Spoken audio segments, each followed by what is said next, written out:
Mesdames, Messieurs, bonjour et soyez les bienvenus à l'écoute de votre programme Témoignage et vie sur la 91.10 FM, Radio Fréquence Vie.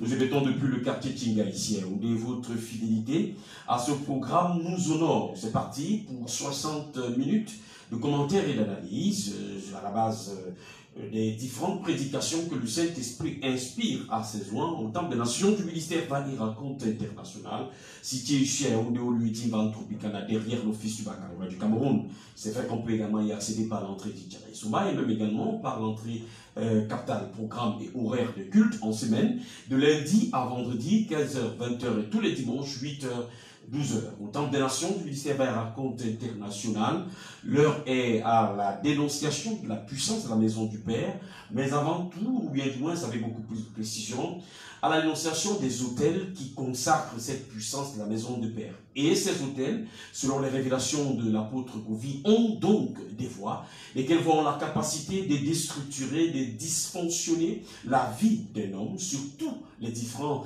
angles. Malheureusement, même les enfants de Dieu n'échappent pas à cette réalité. Voix des autels, pour quelle action, comment contourner et faire taire ces voix, qui peut être donc à la somme de ces différentes voix, comment reconnaître qu'on est sous le poids justement de ces voix, des autels qui crient contre vous. De tout cela, il est question dans le cadre de ce programme, l'objectif étant de préparer le culte de cet après-midi au temps de la National Ministère Vani Raconte International, où il sera question justement de bâtir des voix, des autels, divins, à l'opposé des autels maléfiques et d'affliction qui ont souvent tendance à inscrire les uns et les autres dans la souffrance. Pour préparer donc ces moments de culte, nous venons vers vous au travers de ce programme en espérant que ce soit derrière votre poste de transistor ou bien votre véhicule ou bien dans votre bureau, vous êtes en train de nous suivre. J'ai dit nous oui parce que je ne suis pas seul, je suis en compagnie de l'ambassadrice proctrice Dorette Vie à qui j'ai dit bonjour et bienvenue à Témoignage et Vie ce matin. Bonjour Salomon Albert, je vous salue chaleureusement. Je salue chaleureusement les auditeurs de la radio Fréquence Vie qui nous écoutent bien sûr depuis la bande de 91.1 FM. C'est également l'occasion de saluer tous ceux qui nous regardent depuis la page Facebook d'Orette Vie officielle. Voilà. Un chaleureux bonjour également à eux. Voilà, nous sommes belles et bien lancés début de semaine pour continuer la marche avec le Seigneur. Parce que, bien sûr, c'est toute une marche. Jésus a dit que si vous mettez la main à la charrue, ne regardez pas en arrière. Donc, nous, on regarde seulement vers l'avant et on continue la marche, sachant que, bien sûr, dans la marche avec le Seigneur, on va rencontrer forcément des épreuves. Question de quitter d'une étape à une autre, question bien sûr de grandir dans le Seigneur, de quitter le stade d'enfant de Dieu à celui des fils, parce que Jésus-Christ a dit qu'à tous ceux qui l'ont reçu, à tous ceux qui croient en son nom, elle a donné le pouvoir de devenir enfant de Dieu. C'est écrit dans le livre de Jean chapitre 1 à partir du verset 12. Et nous sommes donc dans cette marche pour quitter effectivement d'enfant à fils, puisque les Saintes Écritures font état de ce que aussi longtemps que l'héritier demeure enfant, il ne diffère en rien d'un esclave, quoi qu'il soit maître de tout. Alors, pour jouir véritablement des choses du royaume, il faut forcément devenir un fils ou une fille. Et aujourd'hui encore, et comme à l'accoutumée, à chaque fois que nous prenons la parole dès l'entame, il est important de demander à tous ceux qui nous écoutent de naître de nouveau, de demander à tous ceux qui nous écoutent ou nous regardent d'accepter Jésus-Christ comme Seigneur et Sauveur personnel dans leur vie, parce que c'est la chose la plus importante à faire dans sa vie, sachant que les Saintes Écritures nous font savoir que nous sommes étrangers et voyageurs sur cette terre, que nous sommes bien sûr en pèlerinage, ça veut dire que nous avons un lieu où nous allons nous retrouver bien sûr à la fin de nos jours sur terre, puisque c'est un secret pour personne. Les gens meurent chaque jour et c'est le chemin de tout le monde. Selon ce qui avait été dit depuis le jardin d'Éden, lorsque tu vas manger le fruit, tu vas mourir. Et c'est vrai que les Saintes Écritures nous font également savoir qu'il y a certaines personnes qui ne vont pas connaître la première mort parce que elles seront en vie pendant quand il y aura l'avènement de Jésus-Christ qui va revenir bien sûr. Donc il est important pour chacun, c'est pendant que tu es en vie, c'est pendant que tu es encore sur cette terre, pendant que tu respires encore le souffle, pendant que tu as encore eu le privilège de te lever ce matin, que tu as également l'occasion de reconsidérer tes voies, de quitter les mauvais penchants pour véritablement t'attacher à Jésus-Christ de Nazareth. Cela pour hériter, bien sûr, de la vie éternelle. Une vie où on sera en paix, où il y aura que la joie, il y aura que la paix, il y aura l'amour, bien sûr. Et de l'autre côté, il n'y aura que des cris et des grincements. Donc, à chaque fois donc, que nous prenons la parole, nous disons aux hommes et aux femmes, naissez de nouveau. Et nous disons également à ceux qui sont déjà nés de nouveau, ne vous découragez pas. D'ailleurs, quand vous lisez les Saintes Écritures, Jésus-Christ n'a jamais dit découragez-vous. Il disait toujours, prends courage, aie du courage, continue la marche, va, fonce, ainsi de suite. Donc, ne vous découragez pas, quelle que soit la situation. Et je le disais tantôt, quand on est enfant de Dieu, on a des épreuves. Et effectivement, Jésus-Christ lui-même a eu des épreuves. Donc, si le bois vert a eu un certain nombre de choses, le bois sec également va l'avoir. Donc, je pense qu'aujourd'hui encore, ensemble avec les auditeurs que nous aimons dans la vérité et également ceux qui nous regardent, nous les aimons dans la vérité, nous allons passer un agréable moment ensemble et surtout que les uns et les autres vont choisir la bonne part qui ne leur sera jamais ôtée, à savoir naître de nouveau, accepter Jésus-Christ comme Seigneur et Sauveur personnel. Alors, de l'autre côté de la baie vitrée, nous bénéficions de la présence de M. Zéphirin Bognuin à la mise en œuvre et à la réalisation de ce programme qui est supervisé et coordonné par la maman du ministère de Mandélé. Alors, pour le rappel, le Temple des Nations du ministère vers la compte international est situé ici à Yaoundé, au lieu dit Vantropicana, à l'entrée Tchara et Soba. Vous pouvez également y accéder en passant par les entrées Office du baccalauréat du Cameroun, ou bien entrée CAPTA, programme et horaire de culte en CBLC, le lundi à vendredi, 15h-20h, et tous les dimanches, 8h à 12h. Alors, je le disais, l'actualité au Temple des Nations, ministère de la rencontre internationale, tourne donc autour de cette grande thématique, la puissance de la maison du Père. Et dans l'évolution donc des explications et la présentation de cette grande thématique, l'homme de Dieu, l'apôtre, revient mis en exergue que quand on parle de puissance, en fait, c'est tout simplement des autels qui subsistent dans des maisons familiales et qui ont donc les voix. Et ces voix ont donc la capacité de pouvoir imposer une souffrance, de pouvoir imposer des souffrances même dans la vie de plusieurs personnes. Alors, quels sont ces types de souffrances? Comment peut-on reconnaître qu'une personne est sous le poids justement des voix des autels? Pourquoi même les chrétiens sont susceptibles d'être sous l'influence de ces voix? Et comment donc en sortir? Voilà, un peu poser les lignes qui vont sous-tendre notre intervention dans le cadre de cette émission Témoignage de vie. L'objectif, rappelez-vous, étant donc de préparer le culte de cet après-midi à partir de 15h au Temple des Nations du ministère de la rencontre internationale, où il sera question donc de bâtir des hôtels, même dans des hôtels divins, pour pouvoir donc également faire entendre les voix de ces hôtels dans nos vies. Car malheureusement, plusieurs personnes, je le disais, sont sous le poids de ces voix et vivent véritablement, il faut le dire, des souffrances à nul pareil. Madame l'ambassadrice, s'il vous plaît. Bien sûr, Salomon Albert, cet après-midi au Temple des Nations, il sera question, bien sûr, de tel contre tel. Parce que déjà, l'apôtre Kofi l'a si bien expliqué et ça m'a vraiment marqué. Hein, et parce que je vais entrer par là, il a dit, Parfois, vous allez voir un chrétien qui est en train de prier pour un sorcier de sa famille, que vraiment il faut que le sorcier la meure. Le gars prie, le gars jeûne, et tout, mais tous les jours, il voit le sorcier en train de marcher, le sorcier en train de vaquer à ses occupations, c'est-à-dire c'est comme si absolument rien n'est arrivé à ce sorcier. Et l'apôtre Covid a expliqué donc aux hommes et aux femmes et de dire que c'est parce que le gars, lui, il a bâti un hôtel.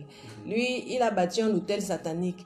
Et maintenant, c'est son hôtel satanique qui est en train de le protéger, en fait, de le défendre de tout ce que toi, tu es en train de faire. Et quand toi, tu n'as pas bâti ton hôtel divin, pour que cet hôtel également parle en ta faveur, et tu vas toujours continuer à prier, à jeûner, à dire que vraiment le sorcier, si ceci doit lui arriver, et rien ne va forcément lui arriver. Donc en fait, il expliquait que dans la vie, c'est hôtel contre hôtel. Quand vous voyez quelqu'un qui a réussi, c'est parce qu'il a bâti un hôtel. Il a bâti un hôtel, que ce soit un hôtel satanique ou alors un hôtel divin. Voilà, donc en fait, il est important pour un homme, important pour une femme de bâtir un hôtel. Un hôtel divin, parce que c'est la bénédiction de l'Éternel qui enrichit et elle ne se fait suivre d'aucun chagrin. Voilà, donc il est important de bâtir un hôtel divin. Et quand vous avez bâti cet hôtel divin, a-t-il dit, vous avez l'obligation de continuer à nourrir cet hôtel, parce qu'il faut forcément nourrir cet hôtel, puisque un hôtel satanique qui a été bâti, qui est en train de crier contre vous, qui est en train de parler contre vous, forcément est nourri tout le temps. Forcément, c'est pour cela que vous voyez parfois des personnes qui sont impliquées dans le monde des ténèbres, elles n'ont pas fait le sacrifice peut-être de son enfant et puis elle s'est arrêtée là. Voyez-vous, au bout de 2 ans, elle va encore faire un autre sacrifice. Au bout de 3 ans, elle va encore faire quelque chose d'autre. Au bout de 4 ans, quelque chose d'autre toujours. Il faut toujours nourrir l'autel. Donc les enfants de Dieu doivent aussi être au parfum de cette affaire parce que Satan, lui, il copie ce que Dieu a fait. Et il connaît, vous savez que c'était d'abord lui le premier serviteur de Dieu. Voilà, donc il connaît les rouages, il connaît comment est-ce que les choses doivent fonctionner. Et vous voyez parfois, donc un enfant de Dieu, lui, bon, il a bâti un hôtel. Bon, depuis 10 ans, il a bâti un hôtel, il ne nourrit plus cet hôtel et il pense que les choses doivent seulement aller pour un acte qu'il a posé et puis ça va, non. Tu dois continuer à nourrir cet hôtel par rapport à tout ce que les hommes de Dieu expliquent, parce que nous n'allons pas tout expliquer ici. Les explications se font effectivement à l'Église au temps des nations pour que vous puissiez bien comprendre. C'est pour ça que nous disons toujours aux hommes et aux femmes, ne restez pas à la maison, ne restez pas. Il est bon de se retrouver dans l'assemblée des saints. C'est en ce moment-là, Dieu connaissant vos problèmes, il inspire son serviteur pour que son serviteur puisse dire une parole, dire quelque chose qui va déclencher effectivement quelque chose de positif également dans ta vie. Donc, c'est une affaire d'autel contre autel. Et quand on parle d'autel, je ne pense pas que un Africain, une personne qui est née d'une famille, Salomon, et il n'y a pas quelqu'un qui n'est pas né d'une famille, forcément, même Jésus-Christ de Nazareth, notre sauveur, il est né d'une famille. Et dans chaque famille, comme nous l'avons dit, il y a forcément des autels, il y a forcément la confrérie de sorcellerie. Si ça s'est passé dans la famille d'Adam et Ève, au sujet de Caïn, Caïn a fait comment? Qu'est-ce qui s'est passé? Mais la Bible nous dit que Caïn était du malin. Donc, ça veut dire que dans chaque famille, si tu reconnais que tu es sorti d'une famille, tu dois également reconnaître, c'est-à-dire que c'est inéluctable, donc c'est une vérité. Tu dois reconnaître que il y a un autel satanique dans ta famille. Il est donc question pour toi de bâtir un hôtel divin et de pouvoir le nourrir. Pendant que toi, tu ne nourris pas ton hôtel divin que tu as bâti, Satan, lui, continue toujours à nourrir son hôtel. Les membres de ta famille, la confrérie de sorcellerie de ta famille, eux, ils continuent toujours à nourrir leur hôtel. Et l'homme de Dieu a expliqué Salomon que ces hôtels, c'est-à-dire que c'est parfois en fonction du sacrifice qui a été déposé sur l'autel de la famille que les choses compliquées t'arrivent aussi. Parce que c'est sur cet autel qu'on décide, qu'on prend les décisions de la famille, en fait. Et on dit que, bon, dans la famille telle, pardon, on parle de la grande famille. Hein? Voilà, on dit, chez les Étienne, par exemple, voilà ce qui doit arriver chez les Étienne. Bon, chez les Richard, on a décidé que c'est comme ça. Bon, chez Sophie, là, tous ces enfants-là doivent comme ça. Donc, ça se passe là-bas. Et puis, les gars déposent les sacrifices. Et quand ils déposent les sacrifices, ils regardent. Est-ce que ce qu'on a dit est en train d'arriver? Si ça ne va pas, les gars renforcent la chose. Ils ne font que renforcer jusqu'à ce que les gens vivent ce qu'ils ont décidé. Mais toi, tu as bâti un hôtel de Dieu. Le nourris, tu ne le nourris pas. Ou bien tu vas dire, on parlait des hôtels. Quand on avait parlé des hôtels, j'avais... Bon, maintenant, comme on parle des hôtels, comme j'avais déjà, ce n'est pas comme ça, là, ce n'est pas en vain. Si Dieu amène un séminaire, il permet que tu puisses écouter quelque chose, que ça entre dans tes oreilles, c'est parce qu'il y a un travail à faire dans ta vie. Il y a forcément un travail à faire dans ta vie. Donc, tu ne peux pas résister quand on parle des hôtels. Parce que forcément, tu sors d'une famille. Et puis, Dieu travaille d'une certaine manière. Il a commencé à enlever un certain nombre de choses dans ta vie. C'est au fur et à mesure que tu continues à bâtir des hôtels, à nourrir cet hôtel. Et on les nourrit avec le sacrifice, Salomon. C'est avec le sacrifice. Puisque les agents du diable, en fait, les gens de la confrérie de sorcellerie de ta famille, la confrérie familiale, là, ils nourrissent toujours avec les sacrifices. C'est pour ça que tu entends que tel est tombé, tel est mort, tel a eu un accident grave, tel a eu ceci, cela s'est passé. C'est nourri avec les sacrifices, c'est nourri avec les étoiles des gens. Toi aussi qui es enfant de Dieu, du côté divin, tu dois nourrir ton hôtel également avec les sacrifices. Et les sacrifices là, on ne va pas mettre les gants pour vous dire ça, c'est de l'argent. Tu dois donner de l'argent. C'est comme ça, en ces temps-ci. Tu ne vas plus amener la chèvre pour qu'on égorge la chèvre à l'église, non. Tu pars vendre la chèvre, c'est ça, non, Salomon, et puis tu viens donner de l'argent, voilà. Donc, c'est de ça qu'il est question. Tu dois nourrir ton hôtel. C'est donc hôtel contre hôtel. Et l'homme de Dieu a donc expliqué que il y a la voix qui crie.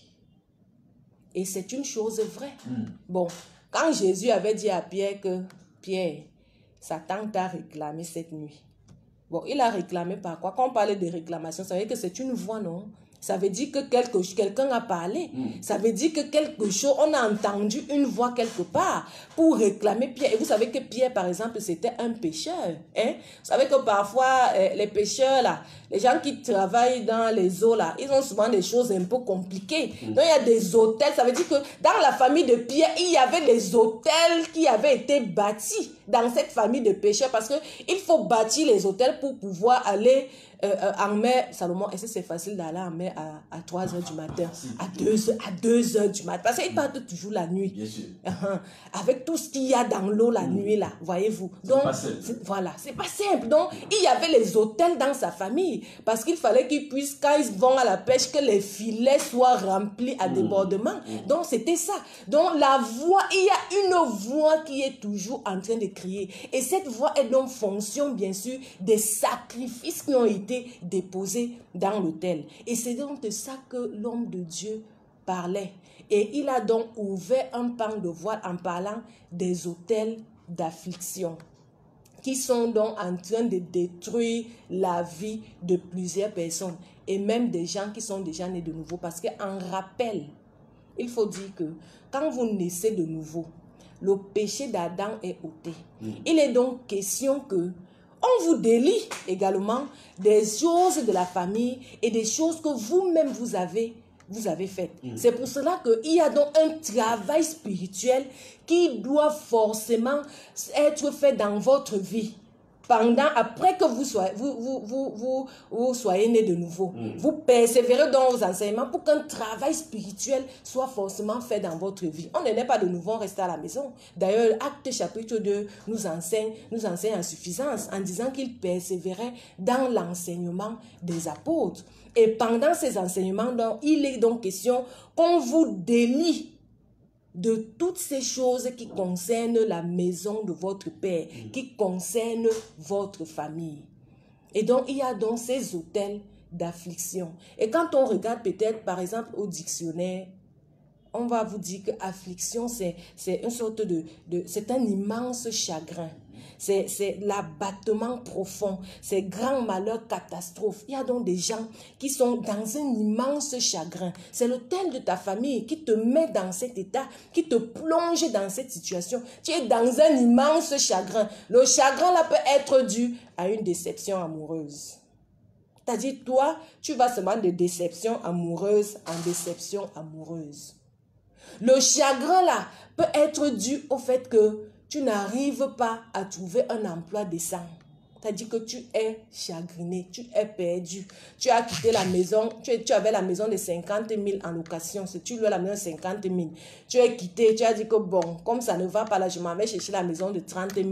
Tu arrives là-bas à la maison de 30 000, tu as payé 3 mois d'avance. Quand les 3 mois finissent, tu constates que au 4e mois, tu ne peux pas payer le loyer, tu quittes encore, tu pars dans la maison de 20 000. Quand tu constates que tu payes encore même 6 mois, quand les 6 mois finissent, tu constates que c'est toujours dur. Tu es chagriné, tu ne comprends pas ta vie, tu es dans un immense chagrin parce que les autels de ta famille sont en train de crier la voix, autels d'affliction qui doivent te plonger dans le chagrin. Il y a donc des gens là, parmi ceux qui nous écoutent, parmi ceux qui nous regardent, qui sont en train de vivre ce genre de situation. Sache qu'aujourd'hui, l'homme de Dieu, l'apôtre Covid, a dit que tu dois réduire ces voix au silence. Et tu ne peux pas le faire pendant que tu es à la maison. Tu dois être dans l'assemblée des saints pendant que l'homme de Dieu va parler. C'est donc de ça qu'il est question. Tu dois réduire ces autels au silence. Tu dois sortir du chagrin. Dieu ne t'a pas créé pour que tu aies le chagrin. Il faut que tu lises un peu de Genèse avant le péché. Comment est-ce que Dieu a prévu que l'homme soit? La Bible nous dit dans le livre de Jérémie, chapitre 29, si je ne me trompe pas, que Dieu n'a de projet que de paix et de bonheur pour nous donner un avenir et de l'espérance. Donc c'est de ça qu'il est question. Tu ne peux pas vivre et continuer à vivre dans ce chagrin. Il faut donc que tu te lèves et que tu puisses attraper Jésus-Christ fermement. C'est de ça qu'il est question. Parfois, c'est donc, ça te plonge ces autels d'affliction. Quand on parle donc d'affliction, ça te plonge dans un chagrin, ça te plonge dans l'abattement. Et vous savez que c'est ce qui est arrivé à Caïn. Parce que la Bible nous dit dans Genèse chapitre 4, je pense que c'est le verset 6, Dieu lui demande pourquoi ton visage est-il abattu. Il demande cela à Caïn. Et il a dit, certainement si tu agis bien. Donc toi qui es abattu maintenant là, parce que ce sont les autels d'affliction qui sont en train de crier dans ta vie.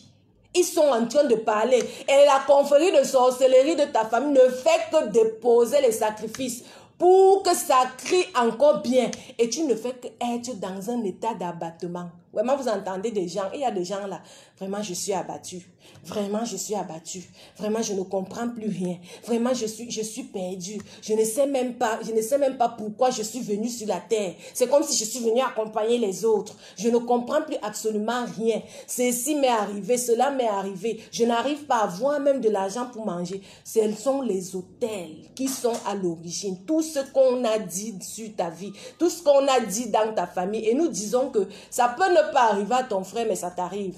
Pourquoi? Parce que alors, pendant que l'autel est en train de crier, on a décidé que c'est peut-être le 2e enfant, c'est peut-être le 3e enfant qui va porter telle charge, qui va souffrir de telle ou de telle autre manière. Ça peut ne pas arriver à ton frère, mais ça arrive à toi. Et autre chose t'arrive, mais ça n'arrive pas à ton frère. C'est donc comme ça, c'est comme ça que les choses, il travaille également dans les détails de la même manière que Dieu travaille dans les détails. Donc, il est donc question que tu sortes de cette affaire. Tant que tu n'es pas déconnecté de l'autel familial, tu ne peux pas connaître les temps de rafraîchissement. C'est pour cela que plusieurs chrétiens sont toujours en train de se plaindre. Et et il y a une parole de Jésus que j'apprécie véritablement, Salomon, que Jésus a dit que si vous voulez vous plaindre, plaignez-vous de vos propres péchés. Plains-toi des péchés de la maison de ton père, du pieu sacré qu'on a mis là-bas dans la maison de ton père. C'est de ça qu'il faille te plaindre et qu'il faille prendre une décision, qu'il faille que tu te lèves pour véritablement sortir de cet état d'abattement. Plusieurs sont dans cet état. plusieurs sont dans des grands malheurs. Oh, vraiment, comme mon père est mort là, tout est fini pour moi. Parce que c'est mon père qui me faisait ceci, qui payait ma scolarité, qui me donnait à manger, qui me faisait ceci. Vraiment, on commence à accuser Dieu. Vraiment, pourquoi Dieu a permis que ceci? Pourquoi t'as dit que je suis dans un grand malheur? Et la personne n'arrive plus à sortir de cet état. La personne s'enferme, la personne ne mange plus. La personne t'a dit que ce sont des autels d'affliction. Un seul objectif à la fin, hein, c'est que tu meurs, tu partes en enfer. Parce que dans cet état, tu ne peux pas bénir Dieu. Quand tu es dans le chagrin, tu ne peux pas bénir Dieu. Quand tu es abattu, tu ne peux pas bénir Dieu. C'est pour ça que Dieu a dit à Caïn que si tu agis bien. Donc, il est donc question de bien agir. Bien agir, c'est que tu te lèves. Tu viennes au temple des nations, à l'église. Il est question que tu agisses bien. Et qu'un travail spirituel commence dans ta vie, pour toi qui n'es pas encore né de nouveau, les hommes de Dieu sont là, ils vont te conduire à la nouvelle naissance. Parce qu'il faut préciser seulement qu'au temple des nations, le travail spirituel continue bel et bien. Malgré le départ de notre Père spirituel, l'œuvre continue. Pour ceux qui veulent se décourager, quand tu veux te décourager, ce sont les autels de la famille. Ce sont les autels de la famille qui t'amènent à te décourager parce que le plus grand travail du diable, c'est d'abord de te déconnecter de la présence de Dieu. Quand il te déconnecte de la présence de Dieu par rapport au découragement, par rapport à une parole même que tu as suivie, qui t'a découragé, et il arrive à te déconnecter. Après, il va te cribler comme le fourment. Il va te réclamer. Quand il va donc te réclamer, quand l'autel là va donc crier, Pierre, Jésus-Christ était là pour dire que j'ai prié pour toi. Quand Satan t'a réclamé là, j'ai prié pour toi. Alors, qui va donc prier pour toi? Qui va donc dévoiler? Parce que pendant que vous êtes à l'église, dans la communion fraternelle, dans la communion avec les saints, le Saint-Esprit ouvre les yeux de l'homme de Dieu. Pour le moment, ce sont les enfants spirituels du docteur Tchalisomba qui sont là, en train de faire le travail. Le Saint-Esprit ouvre les yeux et il peut te dire une parole. Dieu peut l'inspirer et à te dire effectivement ce que tu es en train de vivre, le découragement dans lequel tu es plongé. Il est donc question que tu quittes de cet état parce que c'est l'autel qui est en train de crier. Et qui veut te plonger dans un grand malheur, les autels d'affliction, qui veulent te plonger dans de graves chagrins, pour qu'à la fin, tu réunis Dieu, tu dis, je ne pars plus à l'église. Est-ce qu'on n'entend pas souvent des gens dire que j'étais dans parce qu'ils appellent ça les églises réveillées. Ah, moi j'ai fait les églises réveillées, et maintenant moi je ne suis plus là. Et il est au bar, en train de siroter les bières. Il boit les bières, il fait les commentaires, il dit, moi, je ne suis plus dans les églises là, vraiment. Moi, j'ai fait les églises là, vraiment, effectivement, il n'y a rien, ainsi de suite. Et tu penses qu'il parle, il est normal, ce qu'il dit là, tout est bien. Alors que ce sont les autels de sa famille qui sont en train de crier, les autels d'affliction. Parce qu'on a décidé que toi, tu ne vas absolument rien faire. Tu vas, même comme tu as commencé, tu ne vas pas terminer. Il est donc question que tu sortes de cet état et que tu reviennes dans la communion avec les saints. Même si on avait décidé que tu ne vas jamais terminer ta vie avec Jésus-Christ de Nazareth. Pendant que tu vas te lever et que les autels seront réduits au silence, parce que c'est le travail spirituel qu'il y a à faire, que les autels seront réduits au silence, effectivement, tu vas continuer ta bonne marche avec le Seigneur. Comme pour dire également aux hommes et aux femmes qui nous écoutent seulement et ceux qui nous regardent, qu'il est important que un travail spirituel par rapport au péché de ta famille, au péché de tes ancêtres et à tes propres péchés soit effectivement fait dans la vie d'un homme, d'une femme qui est né de nouveau. Il est une nouvelle créature. Les choses anciennes sont passées, oui. Le péché d'Adam et Ève est passé, c'est une chose ancienne. Tout devient nouveau, oui. Mais maintenant, l'homme de Dieu, docteur Tchalisomba, nous avait enseigné également que c'est donc par ces autels de famille que lorsque tu pêches, voyez-vous, parce que la Bible dit que si nous disons qu'on n'a pas péché, nous faisons de Dieu menteur. Et Dieu dit que confessez-vous les péchés les uns les autres, voyez-vous. Donc, il peut t'arriver de commettre une erreur. Et maintenant, c'est par l'autel de ta famille que la confrérie de famille passe pour pouvoir te cribler. Si tu n'étais pas encore confessé, ce n'est pas en vain que Jésus a dit que si tu te mets en colère, il ne faut pas que la nuit se couche. Donc il ne faut pas donner, et il a dit ne donnez pas accès au diable. C'est donc de cela qu'il est question. Et c'est pour ça que quand on dit aux hommes et aux femmes de persévérer aux enseignements, ce n'est pas parce que on a envie de voir seulement les gens à l'église, c'est pour ton propre bien. C'est pour ton bien. Parce que tu dois garder, tu dois préserver. Quand on parlait des hôtels, la confrérie continue à nourrir les hôtels. Toi aussi, tu continues à nourrir ton hôtel dans la persévérance, en écoutant ce qu'on dit. Et maintenant, en étant délivré, parce que la connaissance, c'est jusqu'à ce que tu quittes la terre. Tu seras toujours délivré d'un certain nombre de choses. Tu seras toujours délivré de l'ignorance. Il y a des choses que moi, j'apprends aujourd'hui, je ne les connaissais pas il y a 5 ans, il y a 6 ans. Et il y a des choses que je ne connais pas aujourd'hui et que je vais apprendre demain, après-demain, ainsi de suite, pendant que je vais continuer ma marche avec le Seigneur. Il est donc question que tu sois déconnecté de ces hôtels d'affliction. Que tu sois déconnecté de ces hôtels d'affliction. Que tu réduises ces voix au silence dans ta vie. Et par rapport à ça, l'homme de Dieu a parlé de certaines manifestations. Pour savoir que ces hôtels-là sont véritablement effectifs dans ta vie. Parfois, tu marches, tu entends comme si on t'a appelé. Tu entends comme si on t'a appelé. Plusieurs personnes, parmi même ceux qui nous écoutent, ceux qui nous regardent. Tu marches, c'est comme si on t'a appelé. Après, tu viens, tu dis... comme c'est vous qui êtes là à côté de moi, Salomon, est-ce que tu m'as appelé? Salomon dit que je ne t'ai pas appelé. Tu vas, comme le technicien Zéphirin NC. Zéphirin NC, tu m'as appelé? Non, je ne t'ai pas appelé. Mais tu as entendu une voix qui t'a appelé? Et plusieurs personnes, ce sont donc les voix des hôtels d'affliction là, qui sont en train de crier. Et l'homme de Dieu, l'apôtre Kovi, a expliqué que quand tu as entendu ça, c'est comme ça commence donc la descente aux enfers, dans le chagrin, les grands malheurs.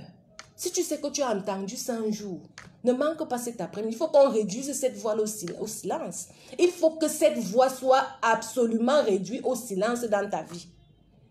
Il a également dit, tu rencontres des gens, des gens qui peuvent te faire du bien. Mais ces personnes ne te font jamais du bien. Parfois, elles te promettent même que je vais te faire ceci, je vais te faire cela. Tu es content, tu te réjouis. Mais après... La personne dit, avant que je ne voyage, je vais te donner ceci, je vais te donner cela, tu es content. Je vais peut-être te financer pour que tu commences ton affaire dont tu m'as parlé là. Je vais peut-être te faire ceci, je vais peut-être même te faire un visa même de voyage. Combien de promesses dans ta vie ne se sont pas concrétisées? Pas parce que la personne ne pouvait pas. La personne avait les pleines capacités. Mais à la dernière minute, elle ne l'a pas fait. Parce que les hôtels crient.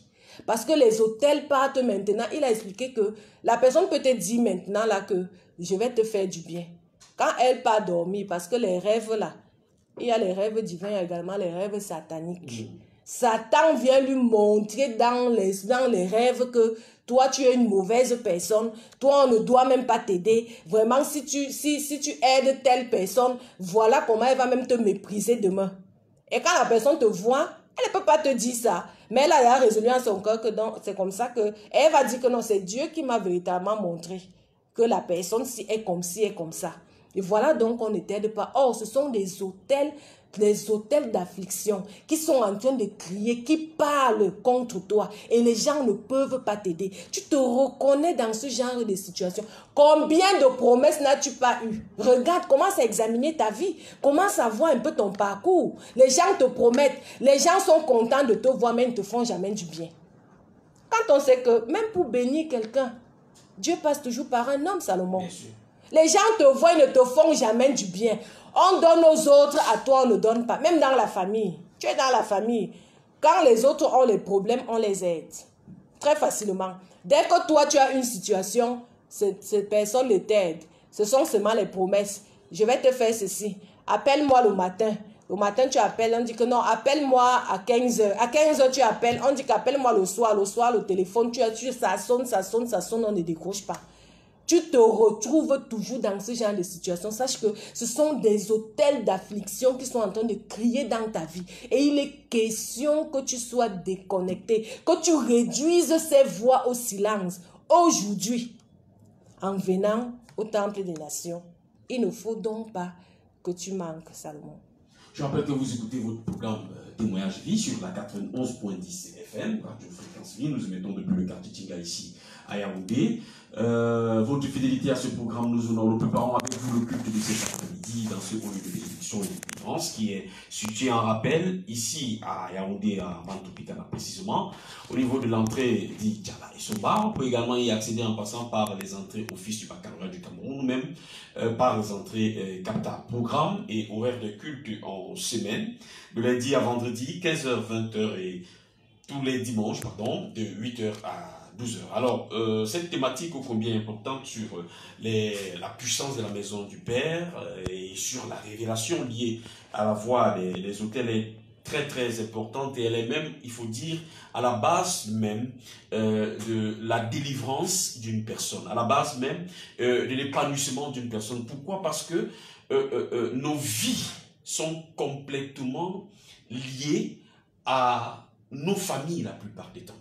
En fait, quand vous voyez un homme, par exemple, ou bien une femme, en fait, ce qui lui arrive à cette dame, c'est la plupart du temps est lié à ce qui est arrivé à sa femme, à sa fille, à sa maman, par exemple, ou bien à son père. Donc c'est la production, c'est la continuité de la vie, la plupart du temps, de nos parents que nous sommes en train de manifester. Alors, cette continuité de la vie de nos parents est liée également à ce que nos parents ont eu à poser comme action. Or, la vie, il faut que les gens le comprennent, n'est pas simplement le fait de se lever le matin, d'aller se coucher, d'aller peut-être travailler, de se marier, d'avoir des enfants. La vie a une origine et une fondation qui est spirituelle. Écoutez, lorsqu'on parle des voix, Jésus lui-même également a parlé de la voix. Il dit, mes brebis entendent ma voix, n'est-ce pas? Et ils me suivent. Si la voix de notre Seigneur Jésus-Christ est possible d'être entendue et amener les uns et les autres à le suivre, sachez également que les voix également des œuvres des ténèbres, les voix des puissances des autels qui sont liés à votre famille peuvent également avoir une influence dans votre vie. Jésus lui-même était quoi? Il avait même un autel. Oui, Jésus était un autel. C'est l'autel que Dieu a donné pour pouvoir racheter et ramener quoi? L'humain vers lui, l'humanité vers lui. Et la manifestation de cet autel, c'était quoi? Sur la croix. Vous comprenez? Si Jésus parle des voix, mais comprenez également que même dans nos familles, où les voix ou bien les autels sataniques ont été bâtis, ces voix-là continuent à parler. Et la voix, j'ai regardé tout à l'heure sur le dictionnaire, pour savoir, quand on parle de voix, à quoi est-ce que ça renvoie? Et il y a une définition qui m'a beaucoup intéressé lorsque je fouillais sur le dictionnaire que les uns et les autres également peuvent regarder sur leur téléphone Android ou bien sur leur tablette. Tant pour moi que la tablette s'arrange. Mais j'ai remarqué que la voix, a une capacité d'influencer, une capacité d'agir dans la vie d'une personne, afin que la personne commence désormais à agir d'une certaine façon. Remarquez par exemple, lorsque une personne vous parle, vous entendez la voix. Et ce que la personne vous dit va vous influencer. La personne va vous dire par exemple, ne va pas à gauche, va plutôt à droite. Ne prends pas ceci, prends plutôt cela. À partir de cet instant, seulement par les mots qui sont sortis par la bouche de cette personne, votre comportement va changer. Vous qui vouliez par exemple aller à droite, vous allez vous retrouver en train d'aller à gauche. Parce que la voix vous a dit, allez à droite. Parce que la voix vous a dit, allez à gauche. Parce que la voix vous a fait comprendre que non, ne passez pas le matin, passez plutôt le soir. Or, l'apôtre Paul avait dit quelque chose de très important. Est-ce que la nature ne nous enseigne pas? Alors, si sur le plan naturel, la voix d'un homme peut influencer tes agissements, la voix d'une femme peut influencer ton comportement, pourquoi pensez-vous que, sur le plan spirituel, les autels et leurs voix ne peuvent pas également influencer votre vie? Pourquoi pensez-vous que sur le plan spirituel, ce que l'esprit a reçu comme instruction, l'esprit qui règne sur des autels qui par exemple ont été bâtis dans votre famille, ne peuvent pas maintenant également influencer votre vie, ne peuvent pas à un moment donné impacter votre vie, ne peuvent pas à un moment donné doter à votre vie une ligne, une façon d'être. Et pour le cas d'espèce, et la sœur Dorette l'a rappelé tout à l'heure, l'homme de Dieu a parlé des autels d'affliction. Vous savez, quand on parle d'affliction, c'est jamais quelque chose de bien. C'est quelque chose qui vous met en peine. La sœur a expliqué. C'est quelque chose qui vous inscrit dans la souffrance. Alors, ces voix qui sortent de ces autels, parce que peut-être fallait-il qu'on vous définisse et on vous rappelle ce que c'est qu'un autel. L'autel est un lieu de rencontre entre ce qui est divin et ce qui est humain. Ça, c'est dans le côté divin, c'est-à-dire du côté de Dieu. Maintenant, c'est la même chose également sur le plan spirituel négatif.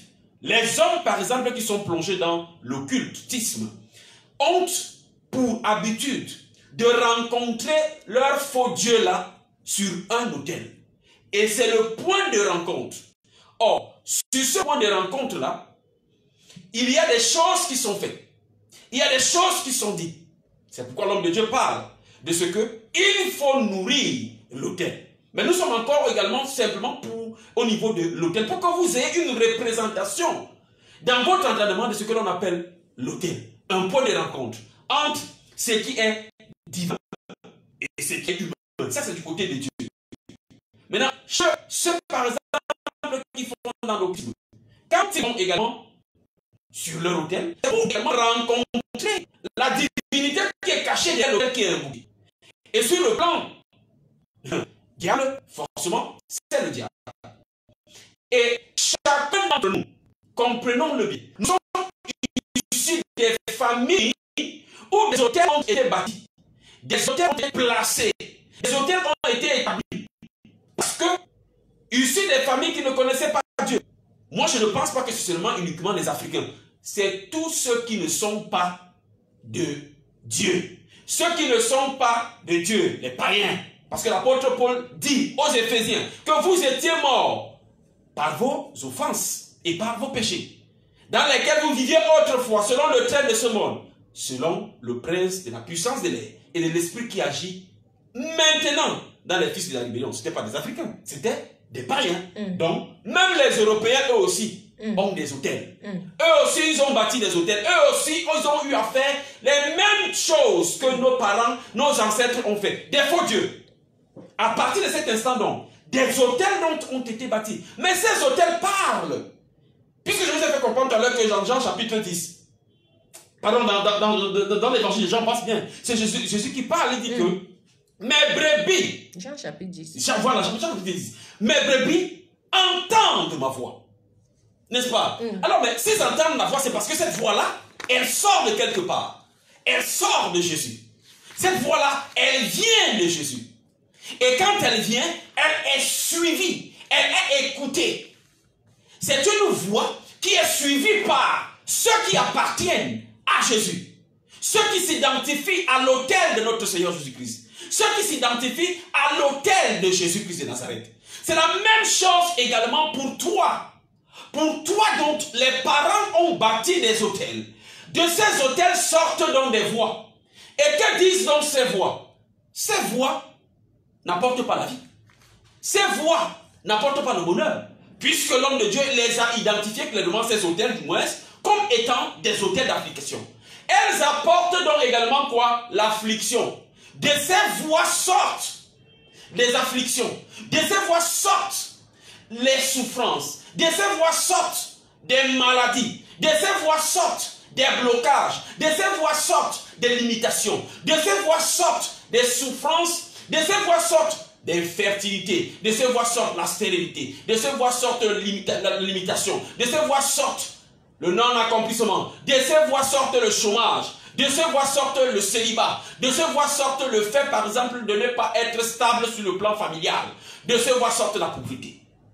Ces voix sortent de ces hôtels et ont donc la capacité d'influencer ta vie. Donc tu comprends donc qu'en fait, ta vie est liée à ces hôtels et à ce qui est dit sur ces hôtels.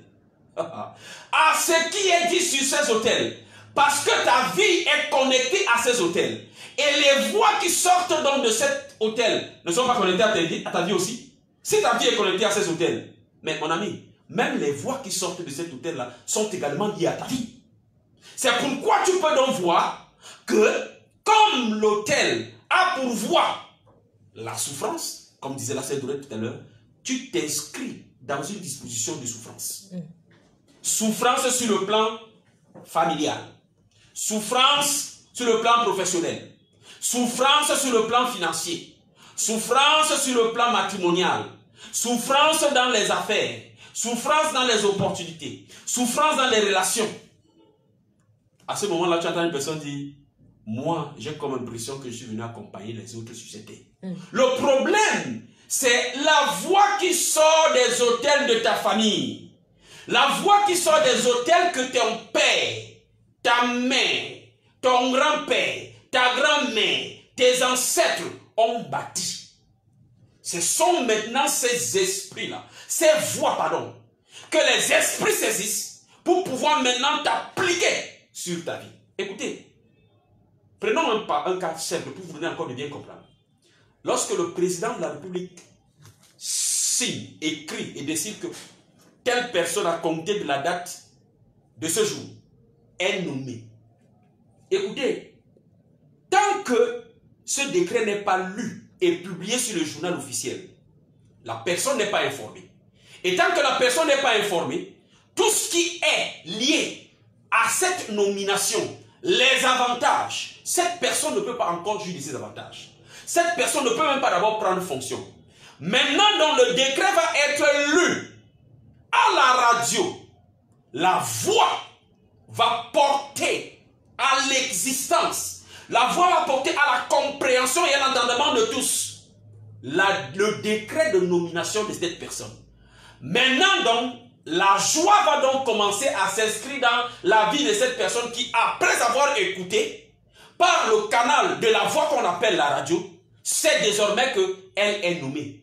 Et en tant que telle, l'article 2 va dire, l'intéressé aura droit aux avantages de toute nature prévus par la loi en vigueur. À partir donc de cet instant, tout ce que cette personne, par rapport à cette nomination, va vivre est lié à quoi? Est lié au décret qui est sorti et qui a été lu. Parce que si on te nomme et qu'on ne lit pas, tu ne peux pas entrer en fonction. Il s'agit ainsi donc de la même chose avec la voix. La voix a donc cette capacité de rendre existentielle, de rendre efficace, de rendre palpable, pratique, tout ce qui a été dit sur l'autel. Donc quand on dit, de cet autel doit sortir une voix de l'imitation, frère, tout ce qui est lié à l'imitation va te suivre. Tu ne vas pas dépasser un seuil au niveau des études. Il y a des gens qui nous écoutent. La rentrée scolaire arrive. Tu n'as pas remarqué que tes enfants, lorsqu'ils atteignent un seuil, à un moment donné, ils abandonnent les classes. Tous, lorsqu'ils arrivent en classe de 3e, ils abandonnent les classes. Oui, parce qu'il y a une voix qui sort de l'autel et qui a dit que l'imitation sur le plan des études, personne ne doit dépasser la classe de 3e. Même l'enfant qui était intelligent au début, là, lorsque celui-ci se rapproche de la classe de 4e, lorsqu'il est dans la classe de 3e, il entre dans un groupe des enfants qui ne partent plus à l'école. Ou alors, s'il veut forcer, la personne va tomber malade.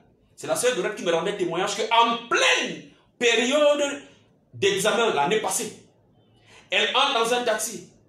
Et quand elle se retourne, elle va voir un jeune garçon dont les yeux sortaient presque des orbites. Et après avoir cherché à savoir qu'est-ce qui était à l'origine de cela, la maman va faire comprendre qu'il est allé présenter l'examen le premier jour. Quand il est rentré de là, il a dit qu'il a mal à la tête. Ce mal de tête-là, c'est ça qui s'est transformé au point où les yeux voulaient déjà sortir des orbites. Il n'a plus continué à faire son examen. Il n'a plus continué à présenter l'examen. Vous voyez? Pourtant, durant toute l'année scolaire, sa maman a donné l'argent de taxi.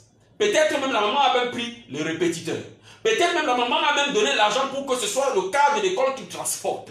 La maman a acheté la tenue. La maman achète les livres. La maman donne même de l'argent pour qu'il aille à l'école, pour qu'il mange. La maman a payé même les frais de collage. Mais à la fin, l'enfant n'a pas pu présenter l'examen. La limitation dans ta vie que tu vois elle trouve sa force et son origine où? Dans cette voie. Je vous ai dit dès l'origine que la voix, si sur le plan naturel, tu peux dire à ton enfant, par la voix, que ne parle pas chez papa, ou bien ne parle pas chez maman, cet enfant-là, qui voulait aller chez maman, tourne la route et revient vers vous. C'est la même chose également que cette voix, sur le plan des hôtels, a comme influence dans ta vie. L'imitation, maman, sur les études. Donc le problème, ce ne sont pas tes enfants. Le problème, c'est les voix qui sortent sur les autels de votre famille. C'est pourquoi, lorsque Dieu suscite ce type de séminaire, surtout à la veille d'une rentrée, frères, sœurs, il faut véritablement saisir cette opportunité et assister à ces moments pour que tu inscrives ta vie et la vie de tes enfants dans la délivrance. Parce que tant que ces hôtels-là sont là, frère, tu ne pourras pas aller loin. Il y a des hommes et des femmes qui nous écoutent. Ils ont l'opportunité de rencontrer des grandes personnes. Ils ont les numéros même des ministres. Ils ont les numéros même des DG. Ils ont les numéros même des présidents de conseil d'administration. Ils connaissent même les magistrats. Ils connaissent même les juges. Ils connaissent même les directeurs généraux, les directeurs des services déconcentrés, ainsi de suite. Mais ils ne profitent pas de cela. Ces personnes-là, elles ne profitent pas de cela, ni même ces enfants. Pourquoi? Parce qu'il y a la voix. Il y a des voix qui sortent de l'hôtel familial qui ont dit que oui, il peut rencontrer telle personne, mais il ne peut jamais tirer avantage de cela. Et Salomon, je voulais dire, ajouter à de l'eau à votre moulin en disant que vous allez voir une telle personne, elle est toujours en train de vous demander 100 francs, 200, 300, mais elle est capable de vous amener chez le ministre. Bien sûr. Elle est capable de vous amener même jusqu'à la présidence. Oui. Elle est capable de vous amener chez un directeur. Oui, chez un général. Elle dit que bon, vous avez un problème de dossier, peut-être un problème d'emploi, il faut que je connais tel. Et elle vous amène votre dossier à boutique. Marche. Mais lui-même, voilà. Et même ses enfants, personne ne profite de cela. Or, l'homme de Dieu a évoqué hier le cas de l'amitié qu'il y avait entre Jonathan et David. Remarquez comment est-ce que cette amitié a fait en sorte qu'un homme que l'on appelait, j'oublie, comment il s'appelle, Mephibosheth. L'homme que l'on appelait Mephibosheth, il a pu profiter de cette amitié au point où on l'a sorti de Lo-Débar pour qu'il puisse arriver et entrer dans le palais. Entrer dans le palais. C'est par rapport à l'amitié qui existait entre David et son père. Voyez-vous? Voyez que, parce que pour que Dieu bénisse quelqu'un, Dieu passera toujours par quelqu'un d'autre. Pour que quelqu'un soit béni, il faudra toujours que Dieu crée des opportunités. C'est parmi ces ou derrière ces opportunités-là que tu vas inscrire ta vie au changement, que tu vas inscrire ta vie à une nouvelle donne. Mais tu peux donc, malheureusement, avoir toutes ces personnes que tu connais.